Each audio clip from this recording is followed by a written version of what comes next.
रघुवर दास को ये कैसे पता कि वो चार्टर्ड प्लेन में पैसा लेके जाते हैं? क्या तो रघुवर दास राज्य की राजनीति करेंगे या राष्ट्रीय राजनीति करेंगे? किस भूमिका में रघुवर दास होंगे? हेमंत सरकार 5 साल चलेगी या उससे पहले?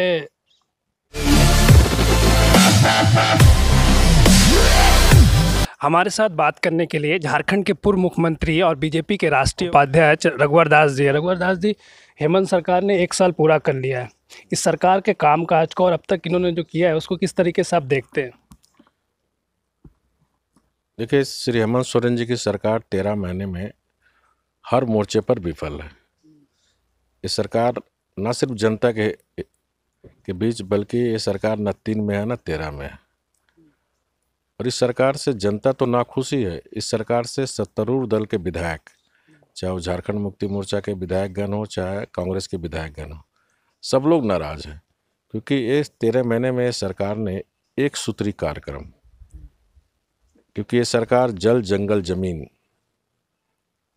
के नाम पर और युवा सरकार बनाने के नाम पर सत्ता प्राप्त की थी। लेकिन 13 महीने में जो युवक झारखंड में रोजगार कर रहे थे, चाहे सरकारी कर्मचारी के रूप में हो चाहे निवेशक के द्वारा नियुक्त कर्मचारी के रूप में हो, सारे लोग आज बाहर हैं। इस तरह इस 13 महीने में यहाँ की जो प्राकृतिक संसाधन है, चाहे वो पत्थर हो, बालू हो, माइनिंग हो, कोयला हो, अवैध धड़ल्ले से व्यापार चल रहा है। और इन अवैध माइनिंग करने वाले के साथ कहीं न कहीं सरकार का संरक्षण प्राप्त है।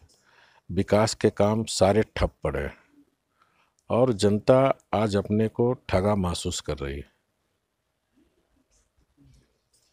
ये जो एक तरीके से आपके टाइम में एक प्रशासनिक जो आप कल भी आपने जो एक आंकड़े पेश किए थे, जेएमएम ने भी आंकड़े पेश किए, वो बोल रहे हैं कि उनसे बेहतर हमारे हेमंत सोरेन के सरकार में जो राज्य में सुरक्षा का माहौल है। तो इसको किस तरीके से देखते हैं? क्या नहीं, देखिए, आंकड़े के मकर जाल में झारखंड मुक्ति मोर्चा की सरकार लोगों को बरगलाने का काम ना करे।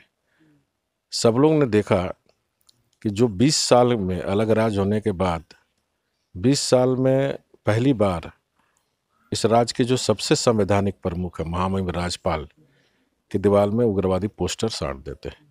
देखिए, अक्षम सरकार है, कमजोर सरकार है। और किसी भी राज्य का नेतृत्व करता अगर अक्षम हो, कमज़ोर हो, तो 13 महीने में 1700 से ज़्यादा महिलाओं और बच्चियों के बलात्कार हुआ। स्वयं मुख्यमंत्री के विधानसभा क्षेत्र में 5वीं क्लास से बच्ची ट्यूशन पढ़ के आ रही थी, उसके साथ बलात्कार और हत्या हुई। जहां मुख्यमंत्री के विधानसभा क्षेत्र सुरक्षित नहीं है, जहां इस राज्य की राजधानी महामहिम का घर सुरक्षित नहीं, तो आंकड़ा बता रहा है। कल जो एक आपने प्रेस कॉन्फ्रेंस करके बताया था कि हेमंत सोरेन जो दिल्ली जाते हैं तो एक किराए के मकान में रहते हैं जिसमें 6 लाख रुपए किराया है। जेएमएम ने कल पीसी करके बताया कि ये जो आवास है ये तमाम मुख्यमंत्रियों को मिलता है और सेंट्रल गवर्नमेंट की तरफ से मिला। तो क्या आपको ये आवास मिला था जब आप मुख्यमंत्री थे? देखिए, सफ़ेद झूठ बोल रहे हैं। आप भी पत्रकार हैं, मैं भी मुख्यमंत्री था तो मैं अपने नाम से नगर विकास मंत्री से क्वार्टर आवंटित किया था और मैं मुख्यमंत्री चढ़ने के बाद फिर क्वार्टर सिलेंडर कर दिया। अब आप बताइए, भारत सरकार किसी को 6 लाख में मकान आवंटित करता है, वो भी निजी क्षेत्र में? मैंने कल स्पष्ट कहा, एएनआई सेल के नाम पर इन्होंने दिल्ली में मकान लिया हुआ। ये जनता को फिर भड़काने का काम कर रहा है। अगर भारत सरकार का अलॉटमेंट है तो बताए जनता को कहाँ अलॉटमेंट पेपर है। और आप भी जानते हैं, भारत सरकार के पास इतनी क्वार्टर है, वो प्राइवेट में 6 लाख पे आवंटन करेगा? ये झारखंड सरकार पेमेंट कर रहा है इसका। ऑलरेडी झारखंड विधानसभा झारखंड भवन है। मुख्यमंत्री जी का अगर सरकारी क्वार्टर भारत सरकार आवंटित नहीं किए तो आप झारखंड भवन में रहते। लेकिन आप एनआरआई सेल के नाम पर, इन्वेस्टर सेल के नाम पर आप 6 लाख का दिल्ली में प्राइवेट मकान में किए। भारत सरकार प्राइवेट मकान को अधिकृत नहीं करती। और सफ़ेद झूठ बोला, भारत सरकार ने कोई इनको, मैं पूरी जिम्मेदारी के साथ कह रहा हूँ, भारत सरकार ने कोई आवास इनको आवंटित नहीं की है। एक चीज़ और है कि कल आपने जो आरोप लगाया था कि हेमंत सोरेन चार्टर्ड प्लेन से दिल्ली गए, पैसे भर कर ले जाते हैं, तो जेएमएम ने उसमें उसका प्रतिक्रिया आई है कि रघुवर दास को ये कैसे पता कि वो चार्टर्ड प्लेन में पैसा लेके जाते हैं? क्या वो पहले लेकर गए इस तरीके से? जिन जो लेकर गए उन्हें ही पता होता है। देखिए, मैंने पैसा लेके गया बोल के कल भी प्रेस कॉन्फ्रेंस में नहीं कहा। मैंने कहा जहां माननीय मुख्यमंत्री एक तरफ कहते हैं सरकार का खजाना खाली है, अगर आप शिष्टाचार से भेंट करने जा रहे हैं दिल्ली के नेताओं के पास, तो चार्टर्ड प्लेन क्यों? सर्विस प्लेन चलती है। चार्टर्ड प्लेन तभी जाता है कि जब बहुत कोई आवश्यक काम हो जाता है। तो शिष्टाचार भेंट करना तो सर्विस प्लेन के माध्यम से जाके आप भेंट कर सकते थे। और जाने के पहले 3 दिन तक कांग्रेस के प्रभारी आरपीएन सिंह थे, कुछ खटपट हुआ। और जो अटकल बाजार ये है कि 5 राज्य में चुनाव आने वाले हैं, और कांग्रेस का झारखंड का पुराना इतिहास ये बताता है कि झारखंड को कांग्रेस चारागाह बना के रखे थे। इसके पूर्व में भी जब कांग्रेस आरजेडी जेएमएम और निर्दलीय की सरकार थी तो नूर बानो यहाँ के प्रभारी थे। झारखंड के जितने नूर और कोनूर को उन्होंने लूट के लेके गया था, और कोड़ा खाने के लिए कोड़ा को जेल भेजने का काम किया। ये झारखंड की जनता जानती है। वो कोड़ा तो अभी कांग्रेस में ही है। तो जानती है झारखंड की जनता, किसमें अब नहीं जानता हूँ, लेकिन किस तरह झारखंड के संसाधन को लूटा गया ये झारखंड की जनता जानती है। ये माननीय मुख्यमंत्री को बताना चाहिए कि आप कटसी विजिट जा रहे हैं तो आपको सर्विस प्लेन से जा सकते थे। कौन सा ऐसा अर्जेंट काम हो गया था कि आपको स्पेशल प्लेन ले जाना पड़ा? उनका क्या? रघुवर दास जब यहाँ से जमशेदपुर भी जाया करते थे तो चार्टर्ड प्लेन से जाया करते नहीं, थे। गलत। आज तक वो सड़क मार्ग से नहीं नहीं, गए। आप जो बोल रहे हैं गलत क्वेश्चन कर रहे हैं। कहीं नहीं है चार्टर्ड प्लेन। नहीं, उनका आरोप है। नहीं, आप कभी यार चार्टर्ड प्लेन का नहीं, उन्होंने कहा हेलीकॉप्टर से जाते हैं। तो हेलीकॉप्टर से मुख्यमंत्री हेलीकॉप्टर से ही जाते हैं। मुख्यमंत्री जो हेलीकॉप्टर से नहीं जा रहा है राज्य के विभिन्न जिलों में? हर राज्य के मुख्यमंत्री जाते हैं क्षेत्र में जनता के से मिलने जुलने के लिए। ये कौन गलत हो गया? तो पारदर्शी है, प्रोग्राम निकलता है कि मुख्यमंत्री जी आज क्षेत्र में शिलान्यास उद्घाटन करने जा रहे हैं, यहाँ चौपाल लगाने जा रहे हैं। माननीय वर्तमान मुख्यमंत्री हेलीकॉप्टर से दुमका नहीं जाते हैं, माननीय मुख्यमंत्री धनबाद नहीं जाते हैं, माननीय मुख्यमंत्री जी जमशेदपुर नहीं जाते हैं हेलीकॉप्टर से।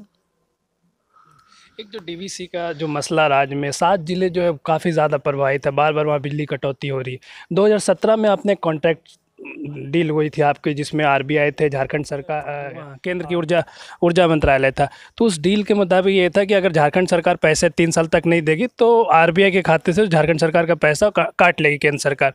तो ये डील से क्या फ़ायदा हुआ और इस डील को किस लिए आपने किया? देखिए, ये राज्य सरकार की जिम्मेदारी है, चाहे हम डीबीसी से बिजली लें चाहे एनटीपीसी से बिजली लें, क्योंकि उनको भी तो कोल कंपनी को पैसा देना पड़ता, उनका भी कर्मचारी है।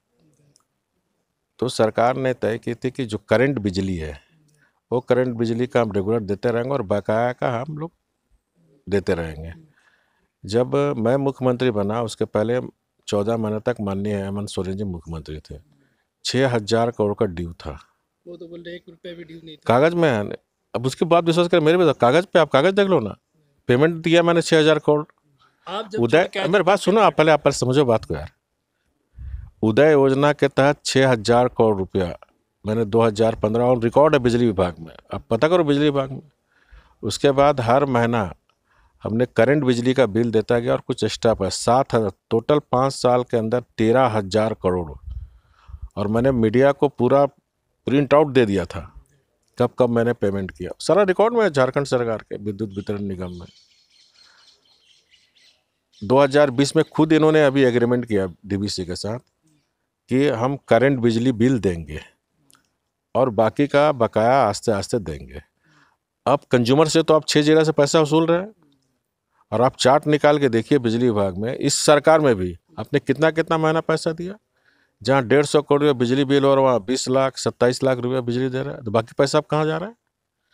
कंज्यूमर का बिजली बिल उठाया आप क्यों नहीं भारत सरकार को दे रहे हो? आखिर उसको भी तो कोल कंपनी को पैसा देना हो। जब कोल कंपनी को पैसा देगा नहीं डीवीसी, तो कोयला देगा नहीं, तो कोयला देगा नहीं तो उत्पादन होगा नहीं, तो बिजली कहाँ से आएगा?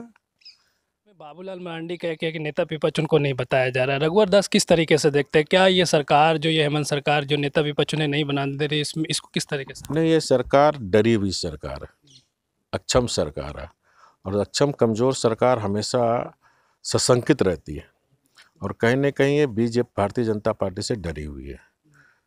पंचायत चुनाव तीसरी सरकार 74 संशोधन में अधिकार दिया। जब पार्लियामेंट का चुनाव समय पर होते हैं, विधानसभा का चुनाव समय होते हैं, तो तीसरी सरकार पंचायत चुनाव के समय सरकार क्यों नहीं करा रही है? दूसरा, ये नेता सरकार विपक्ष की वजह से नहीं, ये मेरी जिम्मेदारी नहीं है, ये सरकार की जिम्मेदारी, आपका ये विधानसभा की जिम्मेदारी है। अभी सरकार राग और द्वेष के अनुसार काम कर रही है। कोई भी सरकार को राग और द्वेष से काम नहीं करनी चाहिए। जनता ने आपको अच्छे काम के लिए जनादेश दी थी कि राग और द्वेष के लिए काम करने दी थी। रघुवर दास जो है अब बीजेपी के राष्ट्रीय उपाध्यक्ष बन गए हैं, तो रघुवर दास राज्य की राजनीति करेंगे या राष्ट्रीय राजनीति करेंगे? किस भूमिका में रघुवर दास होंगे आने वाले? हर भूमिका में रघुवर दास रहेंगे। क्योंकि नीचे लोग समान कार्यकर्ता के रूप में मैं पंचायत स्तर की भूमिका में भी रहूँगा। राष्ट्रीय स्तर का पार्टी का जो भी दायित्व होगा वो सारा दायित्व निभाने का काम करूँगा।